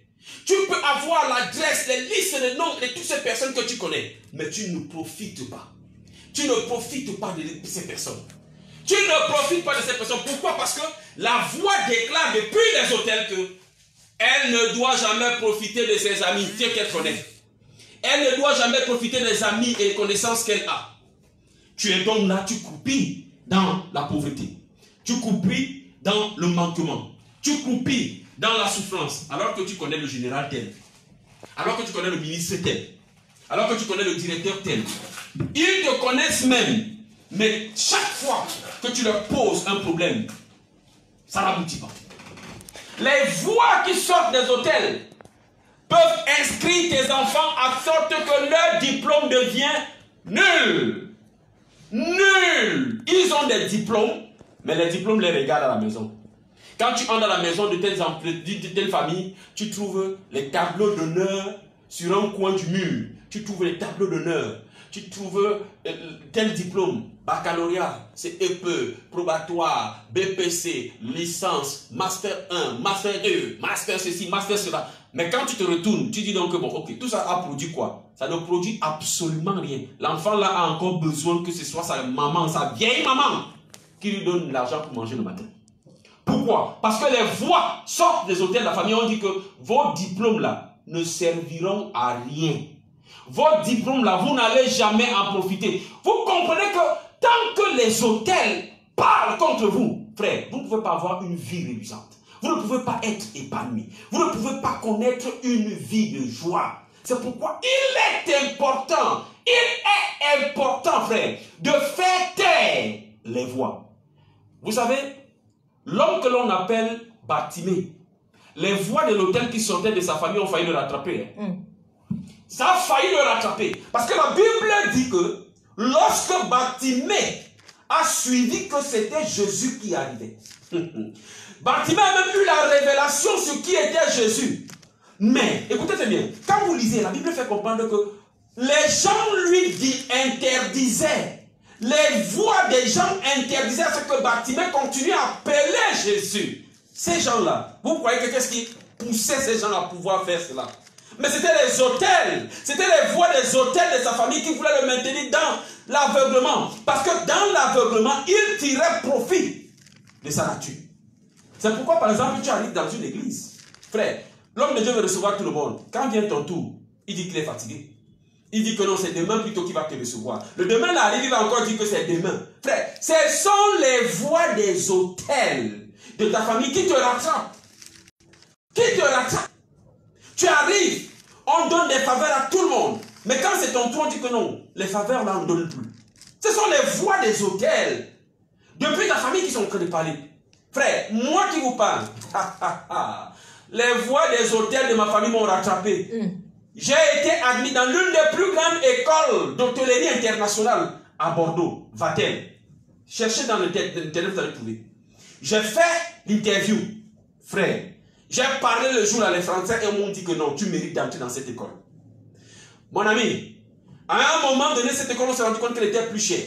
Mes soeurs vont me demander maintenant de chercher à m'inscrire dans une autre école. Il fallait, à ce moment-là, puisque le temps était déjà court, que je fasse un concours. Je vais faire le concours à l'UIT de Périgueux. Je donne les détails. L'UIT de Périgueux. Je suis admis. Je me rappelle, je crois que je devais être soit premier ou deuxième. Je suis admis. Je commence à faire les cours. À un moment donné, mon frère, je ne sais pas ce qui s'est passé, mais je sais que mon esprit était tout le temps à penser au Cameroun, à penser au Cameroun, à penser au Cameroun, à penser au Cameroun. Et à un moment donné, en moi va s'inscrire la disposition de vouloir rentrer. Et écoutez, comment est-ce que les voix des autels sont en train de me rattraper? Parce que l'homme de Dieu a dit hier que ces voix-là ne connaissent pas la distance. Elles ne connaissent pas la distance. Et je vous donne un témoignage vivant. Moi-même, ma grande sœur, puisque pour que je puisse avoir les papiers, il fallait que je poursuive mes études. Moi-même, à un moment donné, je commence à me déconnecter de l'université. Donc, si je me déconnecte de l'université, je ne pourrais pas avoir les papiers. Donc, ma grande sœur va donc voir une assistante sociale et m'amène ce jour-là. Lorsque ma grande sœur m'amène voir l'assistante sociale, moi-même, par derrière, je vais voir l'assistante sociale et dire à l'assistante sociale que, quand vous voyez là, moi j'ai envie de rentrer au Cameroun. Moi, j'ai plutôt envie de rentrer au Cameroun. Elle va appeler la sous-préfecture de Périgueux et me donner de prendre un rendez-vous. Moi-même, je vais prendre le rendez-vous, je vais me rendre à la sous-préfecture de Périgueux. Écoutez l'histoire. Pour ceux qui disent que ce genre de choses-là, que nous faisons l'enfumage, écoutez, je vais me rendre à la sous-préfecture de Périgueux. À la préfecture de Périgueux plutôt. Écoutez, les Blancs, quand ils vous leur donnez ce genre d'éducation, qu'est-ce qu'ils font? Ils profitent, n'est-ce pas? Mais je vais arriver, le Blanc va me dire que non, tu n'as pas besoin de rentrer. Tu peux même rester cette année-ci. L'année prochaine, viens. On va te donner toujours les papiers du moment où toi tu es inscrit dans une école. Donc le Blanc me dit de ne pas rentrer, frère. Est-ce que les voix vont l'entendre de cette oreille? Ils vont m'oppresser. De telle sorte que je vais dire à ce Blanc-là que moi j'ai dit que je veux rentrer, je ne veux plus rester ici. Mais quand vous dites ça et que vous insistez, qu'est-ce qui va se passer? Finalement, les Blancs vont entrer en connexion avec le ministère de l'Intérieur. Le ministère de l'Intérieur va m'allouer un billet. Le matin à 4 mois, je vais aller quitter là où j'habitais chez ma grande soeur. Aller à la police. La police va me conduire de là où nous habitions, nous étions à 50 km de Bordeaux, jusqu'à Bordeaux. On va me mettre dans l'avion. Je vais rentrer au Cameroun. Je vais rentrer où? Au Cameroun. 7 mois après. 7 mois après. Voyez comment est-ce que les voix de l'autel peuvent réclamer une personne, même si la personne est aux États-Unis. La voix va réclamer mon voyage et je vais moi-même quitter la France et revenir au Cameroun. Frère, imaginez un peu le scandale dans la famille. Imaginez un peu la honte de ça, mais moi ça ne me disait rien. Pourquoi? Parce qu'envoûté, parce que tout ceci s'est passé à ce jour-là, je n'étais pas encore né de nouveau. Envoûté, envoûté, frère, sous le pouvoir de ces hôtels. Donc, quand on vous parle de ce que les voix sur vos hôtels ont la capacité de vous ramener à zéro, vous êtes ministre aujourd'hui. Ces voix-là, sur vos hôtels, vont vous pousser à faire l'erreur. Et vous allez voler, vous allez vous retrouver où? À Kondengui. Il y en a combien qui sont au ministère à Kondengui? Dites-moi, il y en a combien? Si on leur avait dit que, frère, il y a des hôtels qui réclament votre destinée. Vous êtes peut-être ministre, vous êtes peut-être DG, vous êtes peut-être, je ne sais pas moi, secrétaire général de la présidence de la République, ou même président de la République. Ces voix-là peuvent vous pousser à faire une erreur et vous ramener au plus bas niveau. Moi, je me rappelle, j'ai vu un ancien ministre de la jeunesse de sport de ce pays, j'étais son nom, Ambabouche. Je dis Ambabouche, un ministre des sports dans ce pays. Je l'ai croisé un jour, il était Ambabouche avec une chemise qui était déjà vieille. Il a été ministre des sports dans ce pays-ci. Les voix des hôtels. Quand elles vous réclament, frère, elles peuvent vous faire quitter le mariage vous-même. Un petit problème comme ça, un petit problème. Toi-même, tu prends tes affaires. Je venais de vous dire que moi, j'ai pris mes affaires, je suis allé voir la police, non? Je suis rentré en France, je suis rentré au Cameroun, non? C'est-à-dire, toi-même, tu prends tes effets. Tu dis que je ne reste plus dans ce mariage. Et quand tu parles, tu trouves des occasions, hein? Tu trouves des occasions. Alors que ce sont ces voix qui te réclament pour te faire sortir du foyer. Et quand tu sors de là, pour que tu retrouves le mariage, hein, ou bien pour que tu retrouves cette qualité de mari. Notre père spirituel disait souvent que tu vas lire l'heure sur la tomate verte. Je dis tu vas lire l'heure sur la tomate verte. Et je pourrais même, pour ajouter également dans votre moulin, j'ai eu une histoire, toujours une dame qui avait fait, elle avait fait un mariage. Vous savez que parfois vous épousez un monsieur, il est né de nouveau, bien sûr, il est enfant de Dieu. Et Dieu a prévu, puisque Dieu marche avec les temps et les circonstances, il dit que je vais te bénir au temps convenable. Dieu a prévu peut-être que c'est dans 5 ans, 6 ans que véritablement quelque chose de très bien va se passer dans sa vie. Et comme les hôtels de la famille réclamaient la jeune fille, elle a commencé à cheminer avec le monsieur. Elle dit que oh, vraiment ça ne va pas. Le monsieur, si, il ne me donne pas assez d'argent, et ainsi de suite. Elle a donc commencé à mettre un peu la tête dans la vie de dehors, d'autant plus qu'elle a rencontré un autre monsieur. Voilà. Qui a commencé à lui donner un peu d'argent. Elle a donc commencé à négliger son mari. Et quand les hôtels de la famille commencent à crier comme ça, là, ça fait en sorte que son mari l'attrape en flagrant délit. Voilà. Et voilà, le divorce est prononcé. Un an après le divorce, le mari reçoit donc une très grande nomination qui le fait même quitter même du pays. Voilà. Et maintenant, il reçoit véritablement, il est véritablement béni. Mais la fille, les hôtels de la famille avaient dit que toi, tu ne vas jamais bénéficier de quelque chose de bien. Et maintenant, curieusement, voyez-vous, quand elle divorce, parce que c'est souvent comme ça, quand elle divorce, le monsieur du dehors, là aussi, la laisse tomber. Donc, il aimait seulement quand elle était mariée. Et maintenant, que le monsieur du dehors la laisse tomber, elle se retrouve maintenant dans bien de tourments, rien qu'avec des yeux pour pleurer. Mais ce sont les hôtels de famille. Donc, quand on dit aux hommes et aux femmes que il vaut mieux prévenir que guérir, même si ton mariage marche bien maintenant, même si tu es dans un bon travail, même si tu es dans quoi. Et quand vous avez parlé de Bartimée, il y a également Jairus, la fille de Jairus. Donc les hôtels de la famille criaient dans la vie de la fille de Jairus. Voyez-vous, quand Jésus, après avoir guéri la femme à la perte de sang, quand il se déplace pour aller, on dit que non, elle est déjà morte. Non, elle est déjà morte. Ne l'importunez pas. Pourquoi vous voulez encore importuner le maître? Elle est déjà morte. Alors, Jésus n'a pas écouté, il a compris que c'était la voix des hôtels sataniques de la famille. Jésus est allé ressusciter la fille de Jairus. Donc, la chose là est vraie dans la vie des hommes et des femmes. Donc, un tel séminaire, tu ne peux pas dire que je ne dois pas assister à cela, même si, pour le moment, tu as l'impression que tout va bien.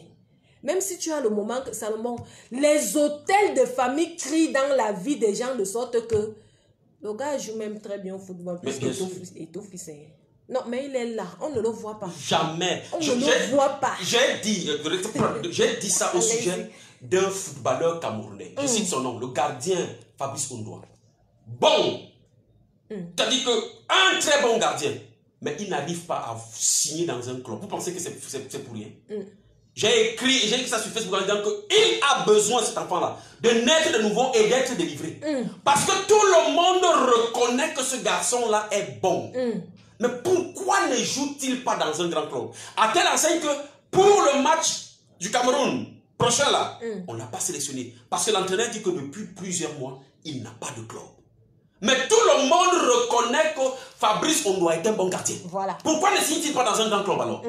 Et vous voyez, le temps est en train de passer. L'âge également en train de documenter. Et il n'est pas sûr qu'à cette allure-là, ce garçon-là, sa carrière va continuer. Il a besoin de naître de nouveau et de délivrance. Parce que les hôtels crient contre sa carrière footballistique. C'est ça qui rattrape même, excusez-moi, c'est ça qui rattrape même. Il y a un footballeur français là, Mendy, qui a été accusé pour agression sexuelle et viol. Dites-moi, un footballeur qui joue dans un club comme Manchester City, l'un des clubs les plus riches du monde, vous pensez que quel est le type de femme qui ne peut pas épouser? Quel type de femme ce garçon ne peut pas épouser? Mais c'est parce qu'il y a des hôtels, il y a des voix des hôtels qui crient dans sa famille et le poussent donc à pouvoir faire ce genre de choses. Et comme chez les Blancs, on ne blague pas avec ces dispositions, par exemple, que de viol ou d'agression sexuelle, pour pouvoir attaquer son image, pour pouvoir attaquer sa carrière. Parce qu'à l'heure où nous parlons, son club l'a suspendu. Et quand on te suspend, on ne te paye plus. Il est actuellement détenu. Donc de cette enquête, s'il s'avère qu'il est véritablement auteur de ces actes, vous pensez que dans quel club ce garçon va encore jouer? Sa carrière va s'arrêter. Pourtant, il a gagné la Coupe du Monde avec la France dernièrement. Il a gagné la Coupe du Monde avec la France. Si on lui avait dit que mon ami, dans 3 ans,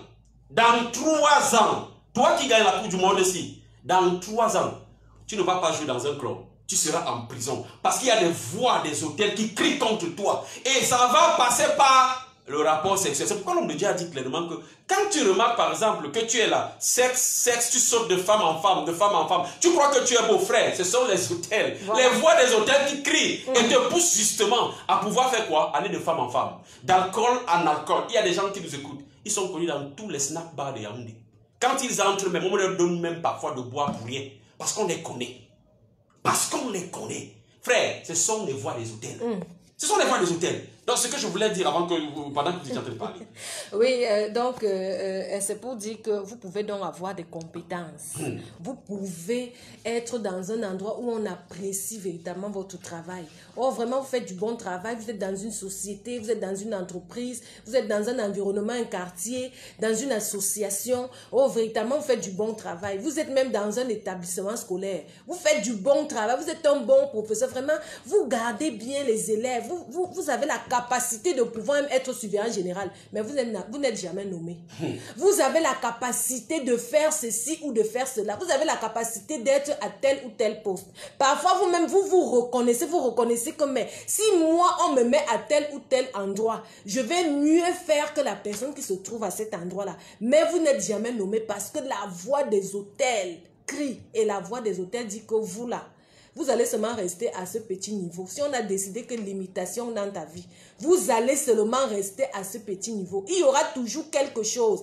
Oh, véritablement, l'année prochaine, je vais te mettre à tel poste. L'année prochaine, je vais te faire ceci. L'année prochaine, je vais faire cela pour toi. Mais la chose n'arrive jamais. Pourquoi? Parce que vous êtes sous le coup des hôtels qui sont en train de crier dans votre vie. Donc, quand on parle d'une chose pareille, il faut commencer à examiner. Commence à examiner ta vie. Commence à examiner ta vie. Même dans tes relations sentimentales, le monsieur te dit que tu es une bonne femme, mais il peut épouser quelqu'un d'autre. Il dit que non, vraiment, toi tu es une bonne femme de mariage, mais il peut épouser une autre fille.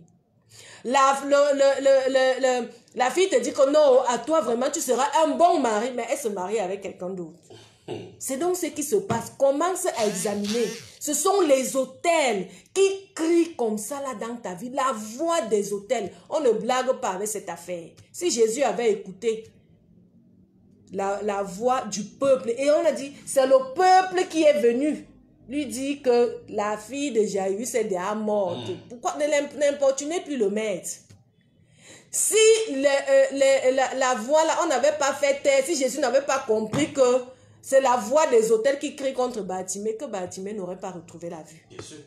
Il en est donc de même dans la vie de plusieurs personnes, des hommes et des femmes qui nous écoutent, des hommes et des femmes qui nous regardent ce moment. Donc, commencez à examiner, commencez à regarder qu'est-ce qui se passe effectivement. La voix de ces autels doit être réduite au silence. Et tu dois maintenant apprendre aussi à nourrir ton autel de Dieu, l'autel divin que tu vas bâtir. Tu dois apprendre comment est-ce qu'il faille le nourrir. Et tu dois apprendre ça quand tu te retrouves dans l'assemblée des saints. Là-bas, on va te dire ce qu'il y a lieu de faire. Comment est-ce que tu dois désormais te comporter? Parce que Dieu a dit qu'il n'a que des projets de paix et de bonheur pour toi. Et il a prévu que tu aies des temps de rafraîchissement sur la terre. Jésus-Christ a dit, quand Pierre avait demandé que, mais l'affaire si, c'est comment? C'est comment?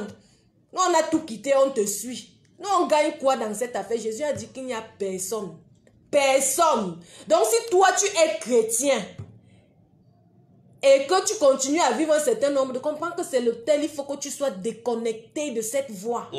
Jésus a dit qu'il n'y a personne qui, ayant quitté son père, sa mère, ses terres, tout ce qu'il a cité, pour Jésus-Christ de Nazareth, ne reçoive au centuple. Jésus a même dit au centuple, parce qu'il y a des détails. Ça veut dire que si tu as quitté une terre, tu dois recevoir 100 terres. Jésus a prévu, parce qu'il a dit que je suis venu vous donner de la vie en abondance. C'est donc de ça qu'il est question. Que tu vives dans l'abondance, parce que quand tu es pauvre, tu seras méprisé. Et pendant que tu es méprisé, tu vas régner Dieu. La Bible nous dit dans le livre d'Ecclésiaste qu'un pauvre avait sauvé une ville par sa sagesse. Donc, même si tu es sage et que tu es pauvre, on va te mépriser. Et ce monsieur-là, imaginez un peu son état, Salomon. Donc moi j'ai sauvé la vie. On ne me considère pas. Tu es pauvre, mon frère. On ne me considère même pas. Donc vraiment, Dieu, il va commencer à accuser Dieu. Alors que ce sont les autels de sa famille qui le maintiennent dans la pauvreté de sorte que même sa sagesse là ne puisse pas être reconnue par les hommes et les femmes. On ne reconnaît pas ton talent. On ne reconnaît pas ton importance. On ne reconnaît rien. Tu as dit que tu fais des efforts. Tu dis que cette fois-ci, tu te comportes un peu comme Léa, même dans le mariage. Léa avait dit que bon, quand je vais accoucher Lévi là, cette fois-ci, mon mari va m'aimer. Rien. Les autels de Laban. Vous savez que Laban, lui, il avait ses dieux. C'est-à-dire que ça criait contre Léa. La femme a accouché 4 garçons. Quand on sait qu'il y a des foyers ici où l'homme veut seulement que la femme accouche, si c'est seulement un seul garçon, ça lui suffit. La femme a accouché 4 garçons. Jusque-là, le mari ne l'aimait pas. Jusque-là, on ne reconnaît pas tes efforts. C'est parce que les autels sont en train de crier dans ta vie. Tout à fait. Donc, il faut que tu sois déconnecté de cette voie. Que les esprits là puissent partir. Et je vous dis que j'avais particulièrement, c'est-à-dire que ça a ouvert mon entendement quand la servante de Dieu, Maman Dédé, avait dit que vous ne connaissez pas la quantité de sacrifices que les gens ont mis sur leurs autels pour vous inscrire dans la souffrance dans laquelle vous vivez. Donc, il faut effectivement aussi que tu poses des actes sacrificiels, que tu donnes suffisamment pour contrecarrer, parce que c'est autel contre autel. Et j'ai dit dès l'entame de mon propos que ce sont les autels qui parlent. Et l'homme de Dieu l'a dit. Ce sont les autels qui parlent en ta faveur. Donc, il faut donc qu'on t'enseigne. Il faut qu'on t'explique, qu'on te dise, qu'on te parle dans les moindres détails de ce qu'il faille faire pour que tu puisses rentrer dans le couloir de la bénédiction qui ne se fait suivre d'aucun chagrin. Tu as seulement des semblants de bénédiction, des bribes là. Aujourd'hui, tu as ri. Tu as eu 10 000, tu as ri. Mais tant que les 10 000 là ne sont pas finis, tu n'auras plus rien. Quand les 10 000 là vont même finir, tu vas encore galérer même 3 mois avant d'avoir encore 10 000. Il y a des gens, la vie c'est comme ça. Ce sont les autels qui crient parce que tu ne dois absolument rien faire dans ta vie. Il est donc question que, en ces temps-ci, où le Saint-Esprit a inspiré à son serviteur, à ses serviteurs, les fils spirituels de l'homme de Dieu, Docteur Tchalesomba, d'introduire les hommes et les femmes dans le couloir de la bénédiction qui ne se fait suivre d'aucun chagrin par la destruction des autels sataniques, par la réduction au silence des voix des autels sataniques de la famille et de la puissance de la famille, et en bâtissant des autels de Dieu, que tu ne manques pas, que tu viennes dans la communion des saints et que tu puisses également recevoir pour toi. Et Salomon l'a si bien dit, la rentrée frappe à la porte. Il faut que tes enfants soient déconnectés de ces hôtels. Parce que les hôtels qui créent pour toi. Tu es parti, il y a d'abord les hôtels de ta famille. Tu t'es marié maintenant, il y a les hôtels de la famille de ta femme. C'est-à-dire, les deux, là, comme les sorciers travaillent en connexion. C'est-à-dire que ça fait, il y a deux hôtels qui crient contre toi. Donc, ton hôtel de ta famille et l'hôtel de la famille de ta femme. Il y a la connexion, ça crie, il y a deux hôtels. Maintenant, les enfants viennent naître. Quand ils viennent naître, il y a les hôtels de papa, les hôtels de maman. Et papa lui-même a d'abord papa et maman. Ta femme a aussi papa et maman. Donc, imagine un peu la situation dans laquelle se trouve ton enfant. Et tu veux l'envoyer à l'école comme ça? Il faut qu'il soit également déconnecté. Que cette voix soit réduite au silence. Afin que ton enfant commence dans de bonnes conditions. Et pitié, parce que c'est ton enfant là qui va te donner le régime de plantain demain. C'est ça la vie, non? C'est comme ça que la vie a été faite. Si l'enfant ne réussit pas, c'est la honte pour les parents. Donc tu fais tout pour que ton enfant réussisse. Comme tu l'as inscrit dans une grande école, tu as déjà acheté tous les grands livres, tu as même pris le répétiteur. Tu as arrangé la salle d'études à la maison. Maintenant, là-bas, c'était le physique. Il faut que le spirituel soit aussi bien fait. Parce que c'est même le spirituel qui domine le physique. Si l'homme est corps, âme et esprit, donc il n'y a que le corps qui est charnel. L'âme et l'esprit, c'est spirituel. Ça veut dire que tu dois beaucoup plus entretenir le spirituel. Il est donc question que tu amènes tes enfants. Je crois qu'aucun enfant ne doit manquer pendant toute cette semaine. Pendant toutes ces semaines, tu amènes tes enfants. Ce qui sera dit chaque jour, ils vont bénéficier. Ils vont être déconnectés. Et tu n'auras que le sourire dans ta maison. Que véritablement, oh, mes enfants, vraiment, les portes sont ouvertes à mes enfants. Mes enfants sont en train de réussir. C'est une joie véritable pour les parents. Donc cet après-midi, ne manque pas à ce que nous te aujourd'hui. Important. Alors nous rappelons aux autres qu'il est nécessaire d'être au culte également pendant la semaine. Parce que le constat amer, et d'ailleurs même du vivant de notre Père spirituel, il le faisait déjà au sujet de certains de nos frères et sœurs dans la foi qui malheureusement sont devenus, sans le savoir, petit à petit, des chrétiens de dimanche. Et l'homme de Dieu l'a dit à l'apôtre Covid, c'est malheureusement à votre désavantage. Pourquoi? Parce que c'est en semaine, la plupart du temps, que les thèmes sont abordés dans leur profondeur. C'est abordé lundi, c'est abordé mardi, c'est abordé mercredi, c'est abordé jeudi, c'est abordé vendredi. Et surtout, c'est le moment également propice où on donne aux autres l'occasion de s'inscrire dans cette mouvance de prière. Vous savez, de venir simplement un seul jour en semaine et penser véritablement jouir de la bénédiction, je pense que c'est pas assez sage. C'est vrai, Dieu est souverain, mais également, Dieu c'est un Dieu de principe. C'est la Bible dit dans le livre des apôtres que ceux qui avaient cru étaient chaque jour au temple. Ce n'est pas en vain. C'est parce que Dieu sait que quand nous demeurons dans sa présence, c'est alors qu'il prend le temps, puisque nous aussi nous lui manifestons notre amour, nous lui témoignons véritablement que nous prenons plaisir à nous retrouver dans sa présence avec les frères chaque instant. C'est alors que lui également, il est fidèle avec nous pour travailler dans nos vies, pour nous inscrire dans la délivrance, comme par exemple des hôtels dont nous sommes en train de parler. C'est faux de croire que parce que je suis venu dimanche, frère, je vais rentrer là et tomber. Non, non, non, c'est très faux. Parce que vous-même, si nous disons naturellement que Paris n'a pas été construit en un jour, nous le disons souvent, mais dites donc que vous pensez donc que c'est en venant seulement le dimanche que vous allez construire votre bénédiction. Vous allez construire par exemple votre délivrance. C'est en venant seulement le dimanche que vous allez construire, vous allez véritablement détruire toute cette puissance de la maison de votre Père. Seulement le dimanche, frère. Seulement pensez? Non. La persévérance est une disposition, est l'un des principes dans le royaume des cieux. C'est un principe. Jésus a dit que c'est celui qui persévérera jusqu'à la fin. Qui fera quoi? Qui sera sauvé. Alors vous ne pouvez donc pas venir simplement dimanche et penser que vous êtes véritablement en train de persévérer. Vous n'êtes pas en train de persévérer. Sinon vous êtes en train de persévérer dans le fait d'être chrétien de dimanche. Frère, nous voulons donc que vous exhortez les uns et les autres à comprendre l'importance qu'il y a à être au culte chaque jour.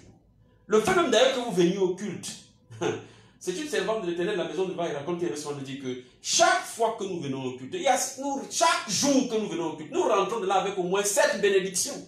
Bon maintenant, si le lundi, tu rentres avec cette bénédiction, mardi, tu rentres avec cette bénédiction, mercredi, tu rentres avec cette bénédiction, jeudi, tu rentres avec cette bénédiction, vendredi, tu rentres avec cette bénédiction, dimanche, tu rentres avec cette bénédiction. Fais le calcul, ça fait combien de bénédictions?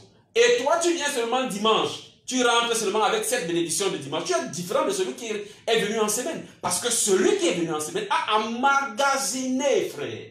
Le terme emmagasiner, je pense bien dans la Bible. Lorsqu'il dit qu'emmagasiner des trésors au ciel, frère. On emmagasine. On emmagasine, frère. Et on emmagasine comment? En étant chaque jour devant la face de Dieu. En étant chaque jour au lieu du culte, frère.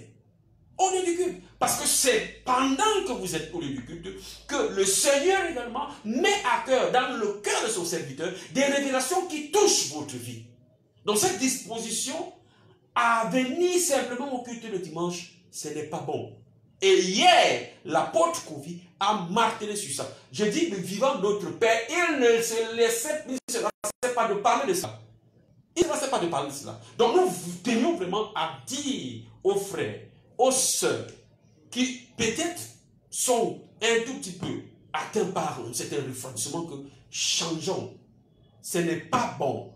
Dieu avait dit alors que l'on appelle quelqu'un que si tu fais bien, donc l'occasion vous est donnée de faire bien, personne ne viendra prendre cette décision à votre place. C'est vous qui devez prendre conscience des enjeux. Des enjeux. Pourquoi est-ce que Dieu a fait 7 jours? Ce n'est pas en vain qu'il a fait 7 jours. Pourquoi est-ce que les enfants vont à l'école 7 jours? Ou bien 5, je ne sais pas. Pourquoi est-ce que quelqu'un travaille de lundi à vendredi?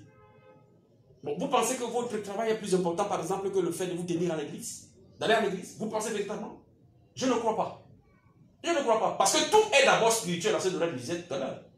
Tout est d'abord spirituel. Et tout cela, c'est à mettre à votre actif pour que vous soyez perfectionné. On ne perfectionne pas quelqu'un qui est tout le temps absent. Quand vous êtes absent à l'école, qu'est-ce qu'on fait? On appelle les parents pour vous dire qu'il y a un problème avec cet enfant qui ne vient pas à l'école. Et il ne va pas réussir son examen. Et il ne va pas réussir à son examen. Et c'est pourquoi, malheureusement, parfois parmi nous, nous trouvons encore des enfants. L'apôtre Paul parle même des petits enfants. Lorsqu'il écrit aux Corinthiens, il ne dit pas que vous êtes des enfants, il dit des petits enfants. Parce qu'enfant même c'est encore grand. Mais il dit petit enfant. Voyez-vous? Enfant mais à un niveau petit encore. Donc, c'est pourquoi certaines situations malheureusement perdues dans nos vies. Pourquoi? Parce que nous ne sommes pas véritablement appliqués. Nous ne sommes pas persévérants. Nous ne sommes pas diligents. Mais il faut voir comment est-ce que nous sommes diligents à faire des fausses choses. Des choses qui n'ont pas d'importance. Des choses qui n'ont véritablement pas aucune importance dans notre vie. La vie n'est pas un hasard, frère. La vie n'est pas un hasard. Qu'on ne vous mente pas que c'est par hasard que, boum, la délivrance va arriver. Faux. Faux. Notre Père disait souvent que tu fais Dieu fait 50% et toi tu fais les 50% qui restent. Tu fais ta part. Dieu lui fait sa part et 50% c'est toi qui les fais. Donc vraiment nous voulions ramener les cœurs des uns des autres que ne vous laissez pas endoctriner par ces voies des hôtels qui vous inscrivent à devenir les dimanchards. C'est dans la religion qu'on va occuper uniquement les dimanches. Mais ici, nous parlons de Christ. La vie chrétienne n'a rien à voir avec la religion. C'est une vie. Et quand on vit une vie chrétienne, on est chaque jour heureux de savoir qu'en nous quitte la disposition charnelle afin que Christ se bâtisse. Or, Christ ne se bâtit pas ailleurs que lorsque nous sommes enseignés sur les voies de Christ. C'est parce que ton enfant ne connaît pas. Qui va chaque jour à l'école à chercher la connaissance, n'est-ce pas? Mais alors pourquoi est-ce que toi qui veux t'inscrire dans la vie chrétienne et que tu ne possèdes déjà même pas toute l'entièreté de cette vie chrétienne, tu veux te départir d'être enseigné chaque jour? Tu manges chaque jour, mais tu ne veux pas manger la parole de Dieu chaque jour. Tu ne veux pas manger la parole de Dieu chaque jour, pourquoi? Alors tu vas donc rester nain sur le plan spirituel. Tu seras toujours petit enfant. Et quand tu es petit enfant, tu manges quoi? le lait. Tu n'as pas droit aux choses solides. Tu n'as pas droit aux choses solides. Et quand tu n'as pas droit aux choses solides, il y a également des bénédictions qui sont liées à la solidité sur le plan spirituel. Parce qu'on ne donne pas, écoutez bien qu'on ne vous mente pas, on ne donne pas des choses saintes aux chiens. On ne donne pas des choses saintes aux chiens. C'est Jésus qui a dit. Donc, vraiment, si vous avez écouté, nous espérons vraiment que cette attitude mauvaise, frère, que certains parmi nous avons développée, va être changée par la vertu du Saint-Esprit. Mais il faut que tu montres au Saint-Esprit que tu veux changer. Sinon, il ne fera pas. Alors, ce soir, si nous attendons vraiment au temps de nation, je devrais t'adonner la localisation à partir de 15h. Voilà, c'est à Tropicana. Vous prenez le taxi, vous dites que vous allez à Tropicana. On vous laissera bien sûr à l'une des trois entrées. L'entrée capitale, l'entrée office du baccalauréat ou alors l'entrée dite de Tchalé-Somba. L'église se trouve à quelques mètres de la route principale à partir de 15h. Ne manquez pas forcément, il est important pour toi de réduire au silence les hôtels bâtis par ta famille. Et il faille pour toi de bâtir un hôtel de Dieu qui va parler en ta faveur et que tu vas entretenir tout le temps, tout au long, bien sûr, de ta vie. C'est très important. Merci donc à tous et à toutes de nous avoir suivis dans le cadre de ce programme Témoignages et Vie. Bonne suite de programme à l'écoute de Radio Fréquence Vie et que Dieu, de notre Père spirituel, Dr. Tchalé-Somba, et notre Mère vous bénisse.